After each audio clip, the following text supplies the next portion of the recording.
Maya's hands moved with practiced precision as she inserted the IV line into the elderly man's arm. Her face remained calm, focused, even though this was her 14th patient in the last 6 hours. The emergency room never slept, and neither did she during these long night shifts. "You're going to be just fine, Mr. Chen," she said softly, her voice carrying a warmth that somehow never quite reached her eyes. "The medication will help with the pain, and the doctor will be in to see you shortly." The old man grabbed her hand weakly. "Thank you, nurse. You're very kind." Maya smiled the way she always did with patients, gentle, reassuring, professional. She meant the kindness she showed them. It was real, but it also ended the moment she stepped away from their bedside. That was the rule she'd learned to live by. Care deeply about the work, but keep the world at a safe distance. Her colleague, another nurse named Rita, watched her from across the station. "You know, I've worked with you for 3 years and I still don't know anything about you." Maya didn't look up from her charts. "Not much to know. I work, I sleep, I come back to work. Don't you ever do anything fun? Go out with friends? Have a life outside these walls?" "This is my life," Maya said simply, and she meant it. The hospital was safe. Patients came and went. Colleagues stayed professional. Nobody got too close. Nobody could leave if you never let them in. When her shift finally ended at 7 in the morning, Maya walked out into the gray dawn alone. She always parked in the same spot, walked the same route, stopped at the same coffee shop, order the same thing. Routine was safe. Routine didn't surprise you or disappoint you or pack up and leave without saying goodbye. Her apartment was small and neat. Everything in its place. No photos on the walls except one, a picture of her as a little girl with her grandmother, the only person who'd never left by choice. Her grandmother had passed away when Maya was 16, and that was different.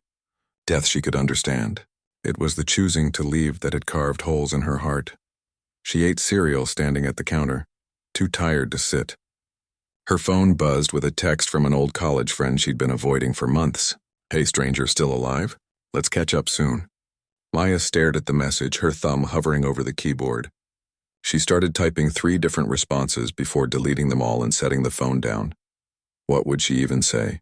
That she was fine? That would be a lie. That she was barely holding it together most days? That would be too much truth.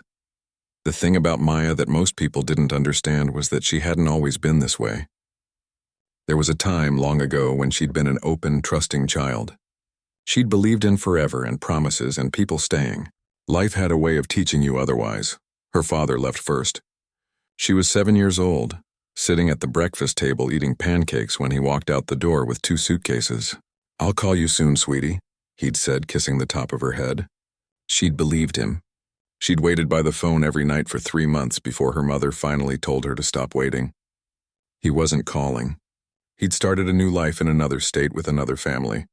Just like that, she became the child he left behind. Her mother tried her best after that, but grief made her desperate. There was a string of men over the years.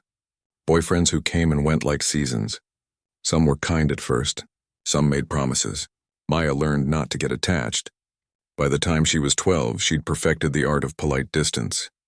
When her mother introduced someone new, Maya would smile and nod and keep her real thoughts locked away. "Why don't you like Greg?" her mother had asked once, hurt in her voice. "I do like him," Maya had lied. What she meant was, "I won't let myself like him because he'll be gone in 6 months." She was right. Greg lasted 4. High school brought a best friend named Lisa. They were inseparable for 3 years. Shared secrets, shared dreams, made plans to be roommates in college. Then Lisa's father got a job transfer across the country. Lisa promised to stay in touch, to visit, to write every week. The letters came for a while, then became emails, then texts, then nothing. Maya learned that distance didn't just separate people, it erased them. College was supposed to be a fresh start, and for a while it was. She met Kevin in her sophomore year. He was pre-law, ambitious, handsome in that clean-cut way that made her mother approve immediately. They dated for 2 years. He talked about the future, about them, about after graduation. Maya had started to believe again, started to let those old walls come down just a little. Then he got accepted to law school in California. They were in Boston. He never asked her to come with him. He never even discussed it as a possibility. He just announced it one night over dinner like it was a foregone conclusion that they were done. "Long distance never works," he'd said. as if that explained everything, as if 2 years of her life could be dismissed with a practical shrug. "You're not even going to try?" Maya had asked, hating how small her voice sounded. "Be realistic, Maya, we're young. We both need to focus on our careers." She'd nodded numbly because what else could she do? Beg, she had some pride left. Not much, but some. After Kevin, Maya built her walls higher. She went to nursing school, threw herself into her studies, graduated top of her class. She was good at taking care of people, good at emergency medicine, good at keeping her emotions separate from her work. It was the relationships outside of work that she couldn't seem to get right. There was one more try after Kevin. His name was Richard, and he was everything on paper that should have worked. Stable job as an accountant, kind disposition, patient with her guarded nature. They dated for 3 years. He proposed. She said yes, even though part of her was screaming that this was a mistake, that she should protect herself, that loving someone was just giving them the power to destroy you. The engagement lasted 8 months. Richard left on a Tuesday morning, the same way her father had. Packed his things while she was at work, left a note on the kitchen counter. "I can't keep trying to reach someone who won't let me in. I love you, but I can't love you enough for both of us. You need to deal with your past before you can have a future with anyone." That was 6 months ago. Maya had called in sick for 3 days, cried until she thought she might never stop, then got up, went back to work and decided that was it. No more, she was done trying. It was easier to be alone. Loneliness hurt, but it was a steady ache you could learn to live with. Hope was worse. Hope made you vulnerable. Hope set you up for the inevitable fall. So she built her routine. Work, home, sleep, repeat. Keep the world at arm's length. Care about patients because they leave anyway. That's the nature of the job. They get better and go home. Nobody expects anything more. Nobody asks why you won't let them in. On a Tuesday morning in late spring, Maya arrived for her shift and noticed something different in the rehabilitation wing. The old physical therapist had retired the month before, and they'd finally hired a replacement. She could hear laughter coming from one of the therapy rooms. Real laughter, the kind that suggested someone actually enjoyed their job. She glanced in while passing and saw him. Tall, maybe in his mid-30s, with an easy smile and patient hands guiding an elderly woman through her exercises. He was encouraging her, celebrating small victories, completely focused on his patient. Rita appeared beside Maya. "That's the new physical therapist. Started yesterday. His name is Daniel." "Good for him," Maya said flatly, continuing down the hall.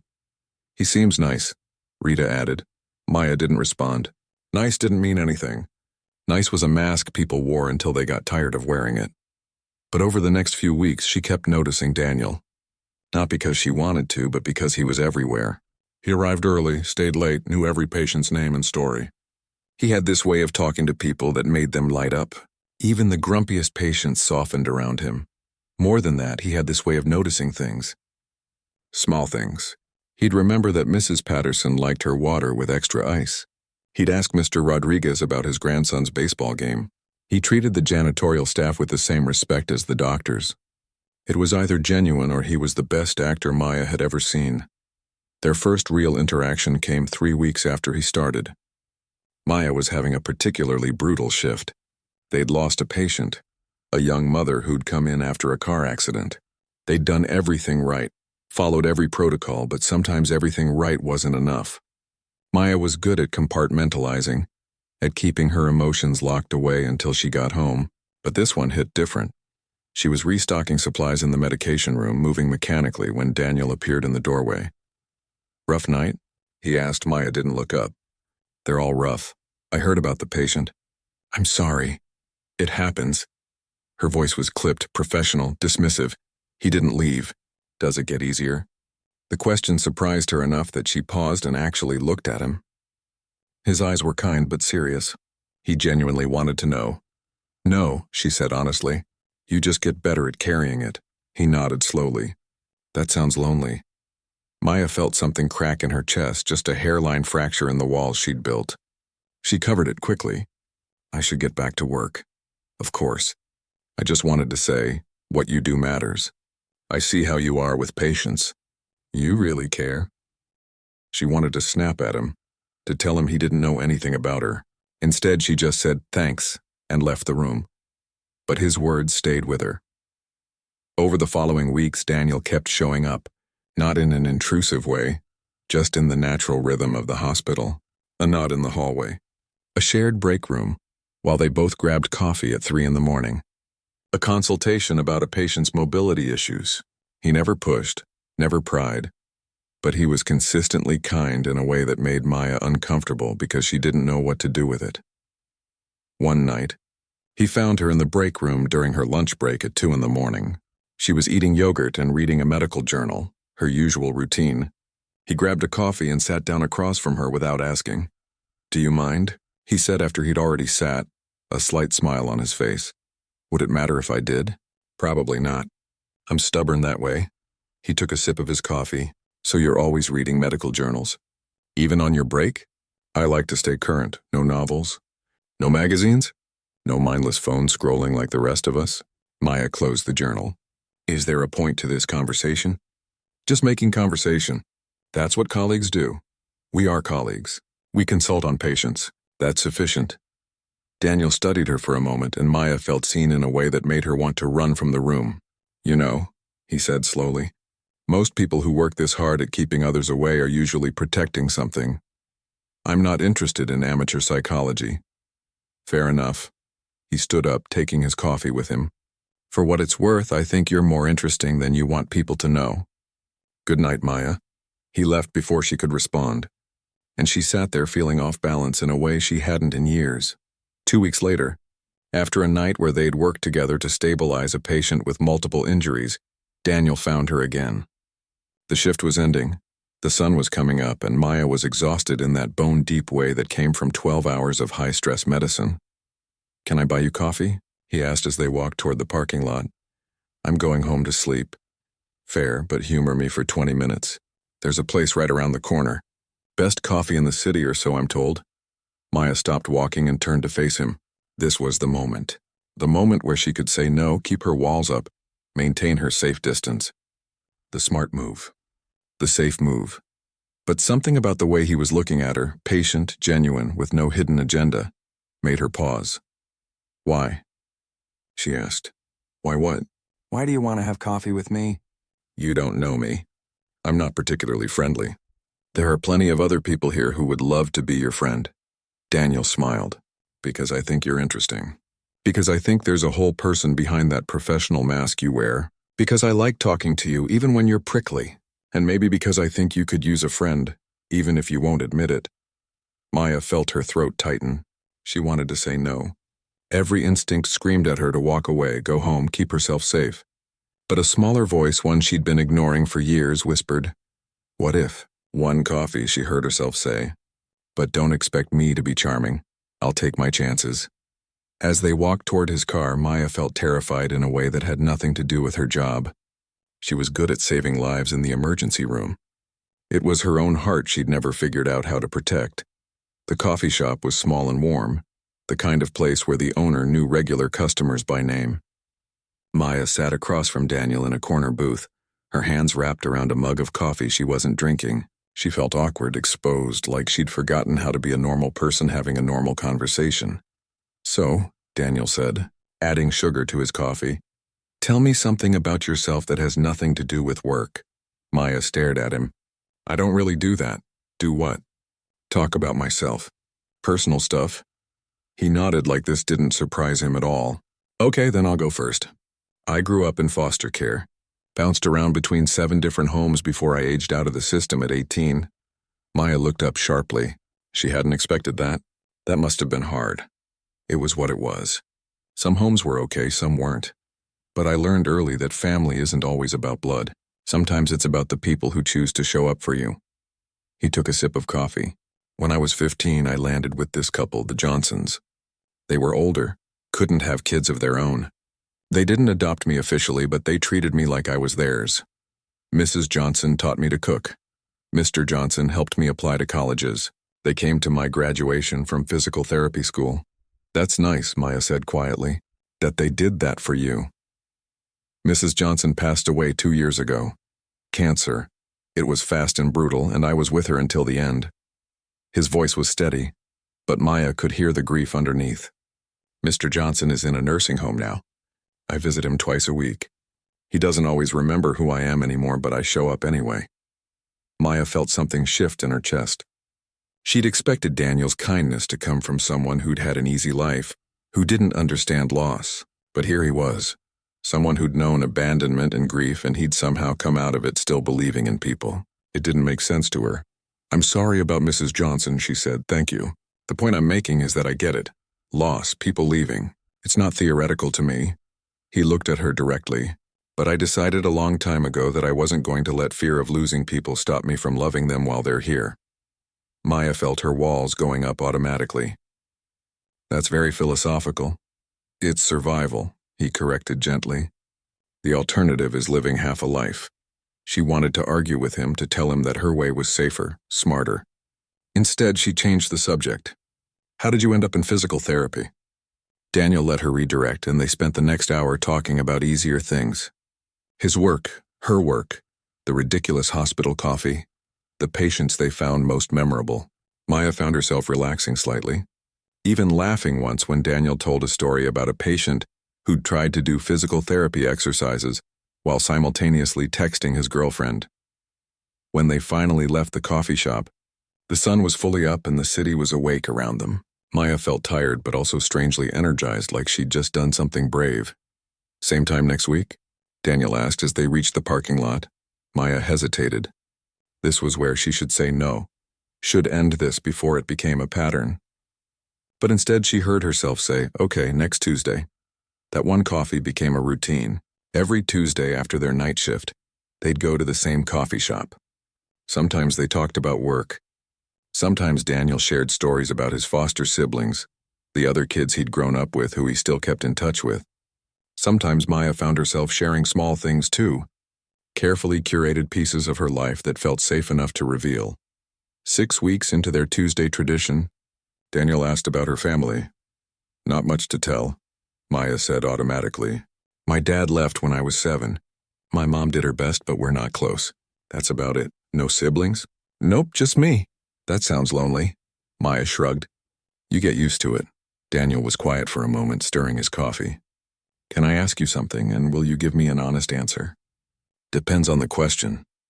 "Why did you agree to have coffee with me that first day? You seemed pretty determined to keep everyone at a distance." Maya looked down at her hands. It was a fair question, and she owed him honesty. "I don't know. Maybe I was tired of being alone. Or maybe there was something about you that made me think you might actually understand." "Understand what?" "What it's like to expect people to leave." Daniel reached across the table and gently touched her hand. It was the first time he'd initiated physical contact, and Maya's first instinct was to pull away, but she didn't. His hand was warm and steady, and something about it felt safe. "I'm not going anywhere, Maya," he said quietly. She pulled her hand back, but gently. "You can't promise that." "Nobody can. You're right, but I can promise that I'm not the kind of person who leaves without a reason, and I can promise that right now, sitting here with you, this is exactly where I want to be." Maya felt tears threatening and stood up abruptly. "I should get home. I need to sleep." If Daniel was hurt by her sudden exit, he didn't show it. He just nodded and walked her to her car like he always did. 3 months into their friendship, something shifted at the hospital. A multi-car pileup on the highway brought in 7 patients at once, all critical. Maya was in her element, moving between patients, directing nurses, assisting doctors. One of the patients was a young father, maybe 30 years old, with internal injuries and a punctured lung. Maya worked on him for 40 minutes. They did everything right, every protocol, every procedure, every desperate attempt to keep him alive. But sometimes the injuries are too severe. Sometimes you lose them no matter how hard you fight. When they finally called it, Maya stepped back from the table mechanically. She stripped off her gloves, washed her hands, and walked out of the trauma room like she'd done 100 times before. Professional, controlled, detached. But this time was different. This time she thought about the man's wife in the waiting room, about his 3 kids who would grow up without a father. This time she thought about all the people who got left behind through no choice of their own. She found herself in the stairwell, the same one where she usually took her breaks. It was empty and quiet, and suddenly Maya couldn't hold it together anymore. She sat down on the steps and started to cry. Not quiet, professional tears, but deep, wrenching sobs that came from somewhere she'd kept locked away for years. She didn't hear the door open or the footsteps on the stairs. She only realized Daniel was there when he sat down beside her, not saying anything, just present. His presence made her cry harder because she'd spent so long believing that no one would sit with her in her grief. "I hate this," she gasped out between sobs. "I hate that we did everything right and it wasn't enough. I hate that his kids will grow up without him. I hate that people leave even when they don't want to." Daniel put his arm around her shoulders and pulled her close. "I know. He didn't choose to leave them. He wanted to live, but he's still gone and they're still alone." "They're not alone," Daniel said quietly. "They have each other. And they'll have people who show up for them. That's how we survive the losses we can't control." Maya leaned into him, too tired and too broken to maintain her walls. They sat there for 20 minutes while she cried and he just held her. Steady and present and exactly what she needed. When she finally pulled away, embarrassed, Daniel handed her his handkerchief. "I'm sorry," she said, wiping her eyes. "For what? For being human? For caring? Maya, this is the most real I've ever seen you be. It's unprofessional. It's honest." He stood up and offered her his hand. "Come on, let's get you some water." They walked to the break room together, and for the first time in 6 months, Maya didn't feel completely alone in her grief. After that night, something changed between them. Maya stopped trying so hard to keep Daniel at a distance. She started texting him occasionally between shifts. When he invited her to help out at a community garden project he volunteered at on weekends, she surprised herself by saying yes. The garden was in a neighborhood she'd never visited, run by a group of volunteers who grew vegetables for local food banks. Daniel introduced her to everyone with genuine warmth, and Maya found herself actually enjoying the work. There was something peaceful about digging in the soil, planting seeds, watching things grow. It was the opposite of her job, where she was always fighting against death and loss. "You're smiling," Daniel observed as they worked side by side. "Planting tomatoes, don't sound so surprised." "I'm not surprised. Just happy to see it." An older woman named Patricia, who ran the garden, came over to admire their work. "Daniel, you didn't tell me you were bringing your girlfriend today." Maya opened her mouth to correct her, but Daniel just laughed. "Patricia, this is my friend Maya. Maya, this is Patricia, the woman who basically runs this entire operation." "Friend, girlfriend doesn't matter," Patricia said with a knowing smile. "What matters is he's smiling more than usual today. That's always a good sign." After Patricia walked away, Maya felt her cheeks burning. "Sorry about that. People always assume." "It's okay," Daniel said, and there was something in his voice that made Maya look at him. He was watching her with an expression she couldn't quite read. Would it be so terrible if they assumed correctly? Maya's heart started beating faster. "Daniel, I'm not asking for anything," he said quickly. "I'm just saying that I like spending time with you. A lot. And I think you like spending time with me too. So maybe we could acknowledge that this is more than just colleague friendship." Maya felt panic rising in her chest. This was the moment she'd been dreading and hoping for in equal measure. "I don't know if I can do this. And do what?" "This dating, relationships, all of it. I'm not good at it. People always leave and I can't—" Her voice cracked. "I can't go through that again." Daniel set down the plant he was holding and turned to face her fully. "Maya, I can't promise you that I'll never hurt you or disappoint you. Nobody can promise that, but I can promise that I won't leave just because things get hard or complicated. I'm not your father or your ex-fiancé or anyone else who left. I'm me. And I like you, walls and all." "You don't know what you're signing up for," Maya said desperately. "I'm difficult and guarded and I don't know how to trust people.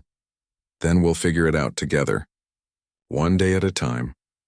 Maya looked at him, this man who'd somehow slipped past her defenses without her noticing. He was looking at her with such openness, such genuine care that it terrified her, but it also made her want to be brave. "Okay," she whispered. "One day at a time." Daniel's face broke into the biggest smile she'd ever seen from him. "Yeah? Yeah, but I'm warning you, I'm probably going to push you away sometimes. It's what I do when I get scared. Then I'll just have to remind you that I'm still here." 2 weeks later, Daniel asked her to dinner. Not coffee after a shift, not volunteering at the garden, but an actual date. He made it clear this time, no ambiguity. Maya spent 3 hours getting ready and changed her outfit 4 times. She couldn't remember the last time she'd felt this nervous about anything. When Daniel picked her up, he brought her flowers, which made her want to cry and run away in equal measure. The restaurant he chose was small and Italian, the kind of place with checkered tablecloths and candles on the tables. It should have felt cliché, but instead it felt perfect.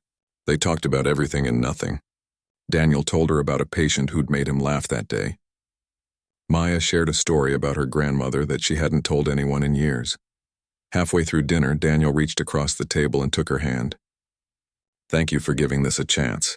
For giving us a chance." Maya squeezed his hand, still scared but also cautiously hopeful. "Thank you for being patient with me. Always." When he walked her to her door at the end of the night, they stood there for a moment in the hallway. Maya's heart was pounding so hard she was sure he could hear it. "Can I kiss you?" Daniel asked softly. Maya nodded, not trusting her voice. When his lips touched hers, gentle and sure, she felt something inside her start to crack open. Not in a breaking way, but in a thawing way, like ice that had been frozen for years finally beginning to melt. When they pulled apart, Daniel rested his forehead against hers. "I'm falling for you, Maya, just so you know." Maya's eyes filled with tears. "I'm terrified, I know, but I'm not going anywhere." That night after Daniel left, Maya lay in bed staring at the ceiling. She picked up her phone and scrolled to her mother's number. They hadn't spoken in 3 months. Their relationship strained by years of hurt and misunderstanding. She hit the call button before she could talk herself out of it. Her mother answered on the third ring, surprise evident in her voice. "Maya, is everything okay?" "I'm fine, Mom. I wanted to talk to you." There was a pause. "It's late there. Are you sure everything's okay?" "I met someone," Maya said, the words tumbling out. "His name is Daniel, and he's kind and patient, and I really like him. But Mom, I'm so scared. What if he leaves too?" Her mother was quiet for a long moment. When she finally spoke, her voice was softer than Maya had heard it in years. "Oh, sweetheart, I know I didn't set a good example for you with relationships. I know I brought people into our lives who left, and I know that hurt you. Mom, let me finish. The thing is, everyone leaves eventually. Some people leave because they're selfish or scared. Some people leave because circumstances change. And some people leave because that's just how life works. Your grandmother didn't choose to leave you, but she's still gone." Her mother took a breath. "The question isn't whether someone will leave. The question is whether the love you share while they're here is worth the inevitable goodbye." Maya felt tears sliding down her cheeks. "What if I'm not strong enough to survive losing him? Then you'll learn to be. But Maya, you've survived everyone who's left so far. You're stronger than you think. And maybe, just maybe, this one will surprise you. Maybe this one will stay." After they hung up, Maya lay in the dark thinking about her mother's words. She thought about Daniel's steadiness, his kindness, the way he showed up consistently even when she pushed him away. She thought about how scared she was, but also how alive she felt when she was with him. Her phone buzzed with a text from Daniel. "Hope you made it to bed okay. Sweet dreams, Maya." She smiled despite her tears and texted back, "Sweet dreams to you too." For the first time in years, Maya let herself hope that maybe, just maybe, this time could be different. Maybe this time someone would stay, and even if they didn't, maybe her mother was right. Maybe the love would be worth the risk of loss. She fell asleep with her phone in her hand, Daniel's goodnight message still glowing on the screen, and for once, her dreams weren't filled with people leaving. Instead, she dreamed of a garden where things grew and bloomed and stayed rooted in the earth, strong and steady and here. 6 months passed like pages turning in a book Maya never thought she'd get to read. 6 months of Tuesday morning coffees that turned into weekend brunches. 6 months of text messages that made her smile during long shifts. 6 months of slowly, carefully letting someone in. Daniel had a way of making everything feel lighter. When Maya had a bad day at work, he'd show up at her apartment with takeout and listen without trying to fix everything.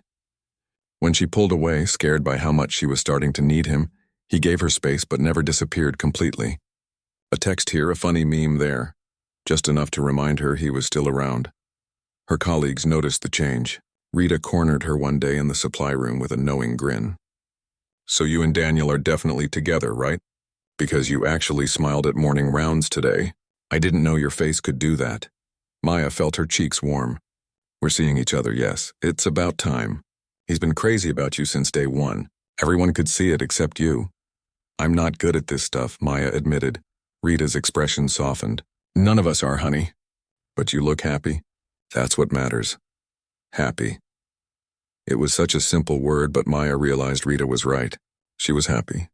The thought terrified her almost as much as it delighted her.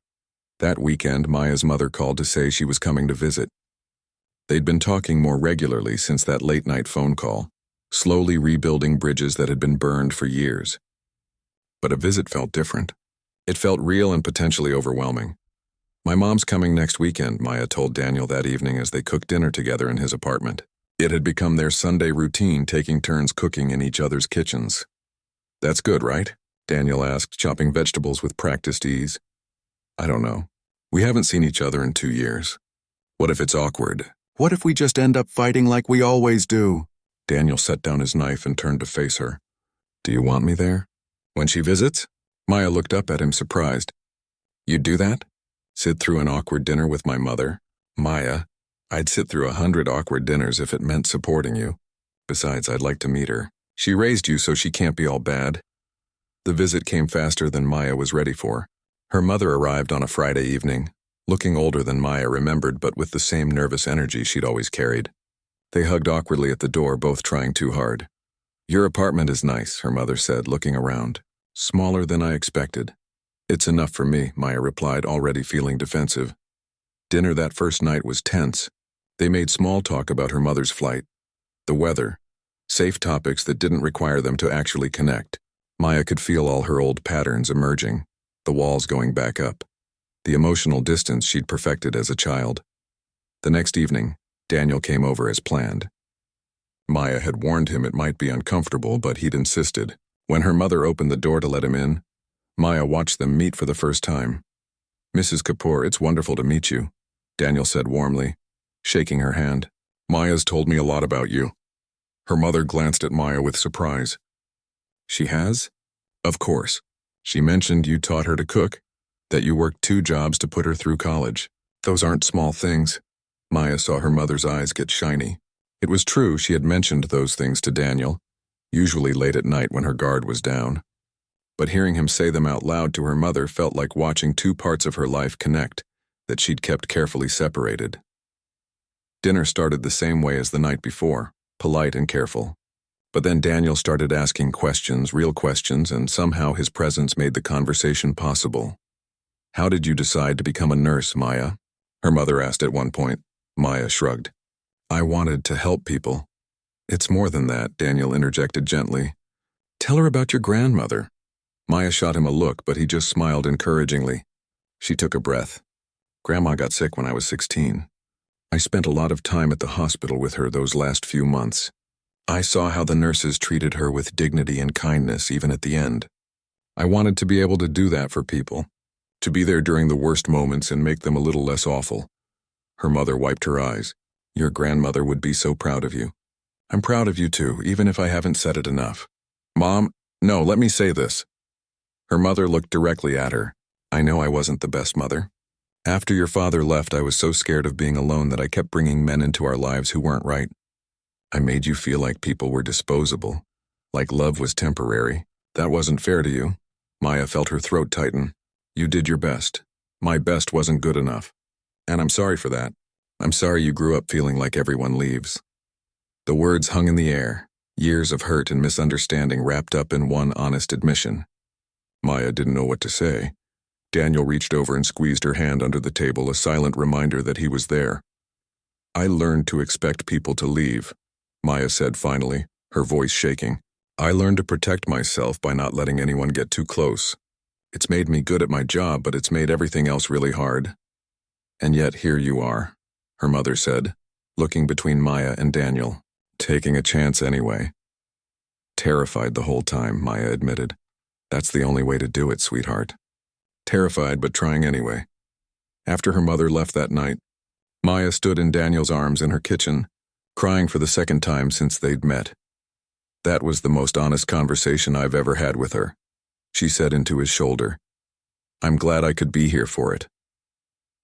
Thank you for coming, for being here, for all of it." Daniel pulled back to look at her. "Maya, I'm not going anywhere. I need you to start believing that. I'm trying. I really am." 2 weeks later, everything changed. Daniel had been distracted for days, quieter than usual. Maya noticed immediately because she'd become an expert at reading him. She knew when he was tired, when he was worried about a patient, when something was bothering him. "What's going on?" she finally asked one evening when they were supposed to be watching a movie, but he'd barely looked at the screen. "Nothing. Just thinking about work stuff. Don't lie to me, Daniel. I know you better than that." He sighed and paused the movie. "There's something I need to tell you, and I don't want you to panic." Maya's heart immediately started racing. Here it was. The moment she'd been waiting for. The moment when everything fell apart. "What is it?" "I got offered a job. At a hospital in Seattle. It's a director position, running the entire physical therapy department. It's a huge opportunity, exactly the kind of thing I've been working toward my whole career." Maya felt the room spin. Seattle. 3,000 miles away. Of course this was happening. "When do you leave?" "Maya, I'm not leaving." She stood up abruptly. "Don't do that. Don't make promises you can't keep. This is your career. This is important. You should take it." "I already turned it down." Maya stared at him. "What?" "I turned it down 2 days ago. I didn't even seriously consider it because I knew my answer the moment they offered it." "Why would you do that?" Her voice came out sharper than she meant it to. "This is exactly what you wanted. You said it yourself." Daniel stood up too, keeping his distance but looking at her directly. "Because what I want is here. You're here. My life is here. That job doesn't matter if it means leaving everything that actually matters to me." "You're going to resent me for this," Maya said, feeling panic clawing at her chest. "You're going to wake up one day and realize you gave up your dreams because of me, and you're going to hate me for it." "That's not going to happen. You don't know that. You can't promise that." She was pacing now, her old fears rising up like a tidal wave. "This is exactly what I was afraid of. I'm holding you back. You should go to Seattle. You should take the job." "I don't want the job, Maya. I want you." "You say that now, but what about next year? What about 5 years from now when you're still here, and all your colleagues are advancing and you're stuck in the same position because you stayed for someone who can't even properly trust you?" Daniel moved closer but didn't touch her. "Is that really what you think? That being with you is holding me back? Isn't it?" Maya's voice cracked. "You just turned down your dream job because of me." "No. I turned down a job in Seattle because my dream isn't a position or a title. My dream is building a life with someone I love. My dream is coming home to you after a long shift. My dream is Sunday dinners and Tuesday coffee and all the ordinary moments we share. That's what matters to me." Maya shook her head, tears streaming down her face. "You can't love me that much. You barely know me. I know enough. I know you take your coffee with too much cream and not enough sugar. I know you hum when you're concentrating on something difficult. I know you cry during insurance commercials, but hold it together during actual emergencies. I know you're terrified of being left, so you push people away before they can hurt you. And I know that I love you anyway. I love you because of all of it, not despite it. Daniel, I can't—" She couldn't finish the sentence because she was crying too hard. He closed the distance between them and pulled her into his arms. "Yes, you can. You're the strongest person I know, Maya. You save lives every single day. You can do this. You can let me stay. What if you change your mind?" she whispered against his chest. "Then we'll deal with it together. But Maya, you need to understand something. I'm not making a sacrifice by staying here. I'm making a choice. I'm choosing you. I'm choosing us. And I need you to stop punishing yourself for being worthy of that choice." "I don't know how to do this," she admitted. "I don't know how to believe that someone would actually choose me." "Then let me teach you. Let me show you every single day until you believe it." They stood there in her living room, holding each other while Maya cried years' worth of tears. When she finally pulled back, her face was blotchy and her eyes were red, but she felt something she hadn't felt in a long time. She felt safe. "I'm sorry," she said. "I'm sorry I immediately assumed the worst. I'm sorry I can't just trust that you mean what you say. You don't need to apologize for being scared. But you do need to let me prove that I'm not everyone else who left you. I need you to give me a chance to show you what it looks like when someone stays." Maya nodded, wiping her eyes. "Okay. But Daniel, if you ever change your mind about Seattle or any other opportunity, you have to tell me. You have to promise you won't resent me." "I promise. But you have to promise me something too." "What?" "Promise me you'll stop waiting for me to leave. Promise me you'll try to believe that I mean it when I say I'm here for the long haul." Maya took a shaky breath. "I promise I'll try." That's all I'm asking." That night, they fell asleep on her couch, tangled up in each other. Maya woke up at 3 in the morning to find Daniel still there, his arm around her, his breathing steady and sure. She watched him sleep and let herself think about the future for the first time in years. Not with fear or dread, but with cautious hope. Maybe her mother was right. Maybe the love was worth the risk. Maybe Daniel was right too. Maybe not everyone left. Maybe some people, the right people, actually stayed. She snuggled closer to him and whispered into the darkness, "I love you too. I'm terrified, but I love you too." Daniel stirred slightly and tightened his arm around her. Even in sleep, he was holding on. For the first time in her adult life, Maya let herself believe that maybe, just maybe, someone was holding on because they wanted to, not because they had to. And that made all the difference.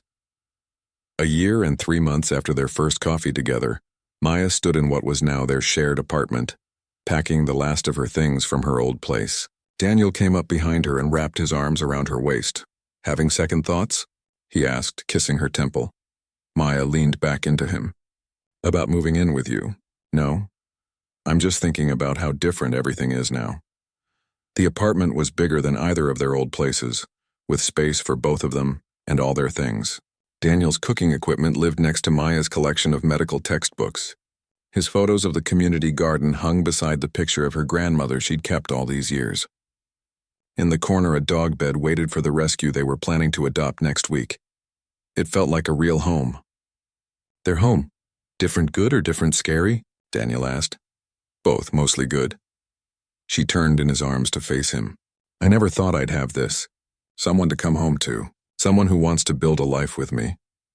Well, you better get used to it because I'm planning on being around for a very long time." Maya kissed him softly. "I'm counting on it." Things had gotten easier between them over the past year, though Maya still had moments where the old fears crept in. But Daniel had been patient through every panic, every moment when she pulled away out of habit. He'd learned to recognize when she needed space and when she needed to be reminded that he wasn't going anywhere. Maya had also started therapy, something Daniel had gently suggested and she'd finally agreed to try. Dr. Patel was kind and direct, helping Maya untangle years of abandonment issues and teaching her that vulnerability wasn't weakness. It was slow work, but Maya could feel herself changing, opening up in ways she never thought possible. Her relationship with her mother had improved too. They talked every week now, real conversations where they both tried to be honest. Her mother had even visited twice more, and the last visit had ended with a genuine hug and "I love you" that hadn't felt forced. On a Tuesday morning in early spring, after their regular coffee date, Daniel seemed nervous. He kept fidgeting with his napkin and checking his phone. "You okay?" Maya asked. "You seem distracted." "I'm fine. Just thinking about something." They walked through the park on their way back to the car, the morning sun warm on their faces. Daniel suddenly stopped at a bench, the same bench where they'd sat many times before. "Remember this spot?" he asked. "Of course. This is where you told me about Mr. Johnson forgetting who you were sometimes. Where you cried and let me see you be vulnerable for the first time." Daniel smiled. "You remember that?" "I remember everything about us, Daniel. Every conversation, every moment. You taught me that memories of people staying are worth holding on to." He took both her hands in his. "Maya, I've been thinking a lot about our future lately." Her heart started beating faster, but for once it wasn't from fear. "Yeah?" "This is where I first saw that you could let people in, that underneath all those walls was someone who cared deeply and fiercely. This felt like the right place to do this." Daniel got down on one knee and Maya's hands flew to her mouth. She was crying before he even pulled out the ring. "Maya, you are the strongest, bravest, most beautiful person I've ever met. You face your fears every single day and you keep choosing to trust me even when everything in your past tells you not to. I want to spend the rest of my life being someone you never have to be afraid to trust. I want to be the person who shows up for you, today and every day after. Will you marry me?" Maya was nodding before she could even speak. Yes, of course, yes. The ring was simple and perfect, a single stone that caught the light. Daniel slipped it onto her finger and stood up, pulling her into a kiss that felt like a promise. "I love you," she said against his lips. "I'm still terrified sometimes, but I love you so much." "I love you too. And I promise you, Maya, I'm going to show up at that altar. I'm going to marry you." I'm not going anywhere. She laughed through her tears. I'm holding you to that. Planning the wedding brought up old anxieties Maya thought she'd worked through. The nightmares started again. Dreams where she was standing at the altar alone, where Daniel had disappeared, where everyone she'd ever loved walked away one by one.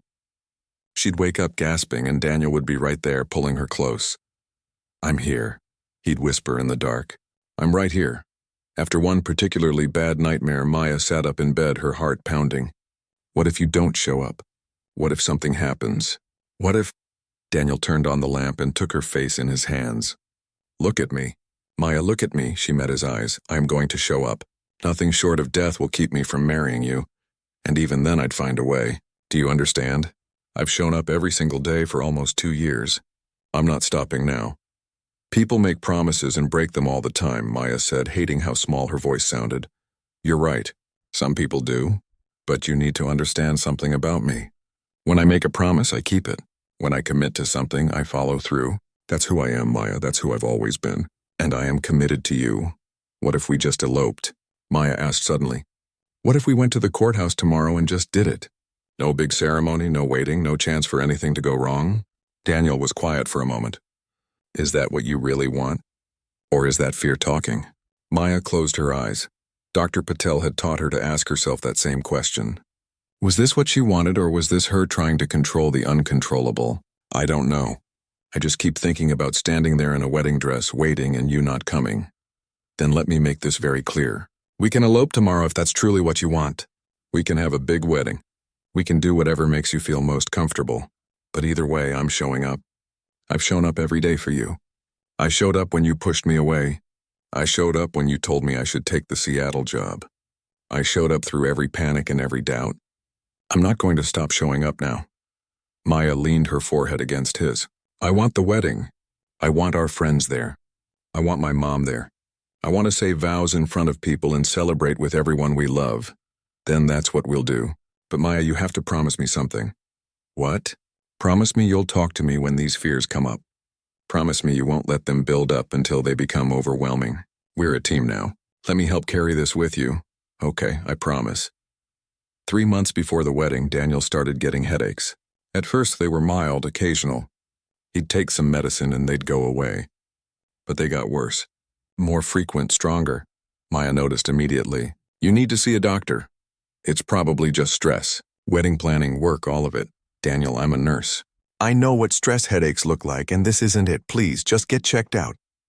He finally agreed after a particularly bad episode left him unable to work for a day. The doctor ordered tests. First basic ones, then more extensive imaging. Each test led to another, and Maya felt her old fears rising up like a tidal wave. They sat in the neurologist's office 2 weeks later, waiting for results. Maya held Daniel's hand so tightly her knuckles were white. This is fine, she kept saying. It's going to be fine. Just stress or migraines or something manageable. But she could see it in Daniel's eyes. He was scared too, even though he was trying to hide it for her sake.